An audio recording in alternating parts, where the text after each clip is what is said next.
Hey sahabat kece, kali ini kita akan sedikit mengulik perjalanan merintis karir seorang maestro campur sari, Didi Kempot, yang namanya mulai dikenal masyarakat Indonesia hingga Suriname Belanda berkat lagu Stasiun Balapan.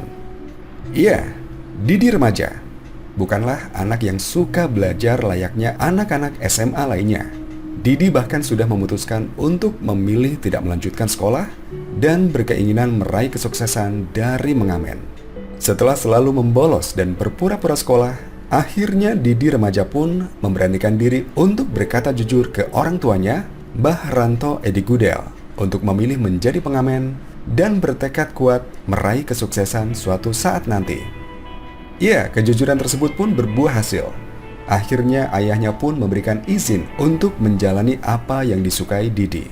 Adik kandung dari Mami Prakoso, pelawak senior Sri Mulat ini pun memulai karirnya sebagai musisi jalanan di kota Surakarta sejak tahun 1984 hingga 1986. Kemudian mengadu nasib ke Jakarta pada tahun 1987 hingga 1989. Didi Kempot melewati lika-liku perjalanan karir yang cukup panjang hingga sekarang namanya begitu populer dan dijuluki The Lord of Broken Heart. Melalui acara 1 jam lebih dekat di TV One, kita tahu bahwa masa muda Didi Kempot dilaluinya dengan penuh perjuangan. Rekan seperjuangannya, komedian Untung Blangkon, berucap, "Ingat Mas Didi, ingat kandang kambing." Iya, di mana kamar Didi Kempot dulu berada di dekat kandang kambing bersama teman-teman lainnya yang sama-sama berjuang merintis karir mereka. Didi dan teman-temannya biasa ngutang di warung yang sama, yaitu di warung Ibu Supiem. Bersama galih rekan lainnya, mereka juga sempat memiliki istana stres, di mana mereka sama-sama ngekos satu kamar yang diisi 11 orang.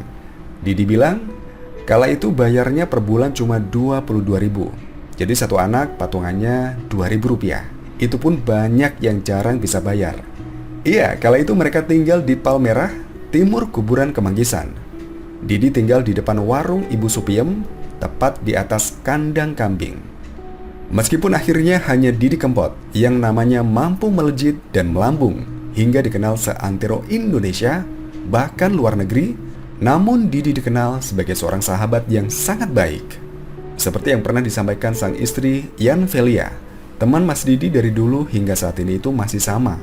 Kesetiaan Didi terhadap sahabatnya pun bisa kita rasakan saat Didi Kempot sempat menangis karena terharu mengingat sosok sahabat lamanya yang sudah tiada, yang juga merupakan teman seperjuangannya, di mana saat itu dia memberi nama Kuncung. Kala itu Kuncung juga menjadi video klip lagu Didi Kempot yang juga berjudul sama. Sosoknya yang polos, baik hati, membuat Didi selalu mengajak Kuncung kemana-mana, bahkan saat konser di Suriname Belanda. Selamat jalan sang maestro. Dari beliau kita belajar tentang persahabatan, sebuah keberanian untuk menjalani hidup dari apa yang disukai dan diyakininya. Sebuah sikap yang selalu rendah hati, dan yang pasti tidak ada kesuksesan yang datang dengan tiba-tiba.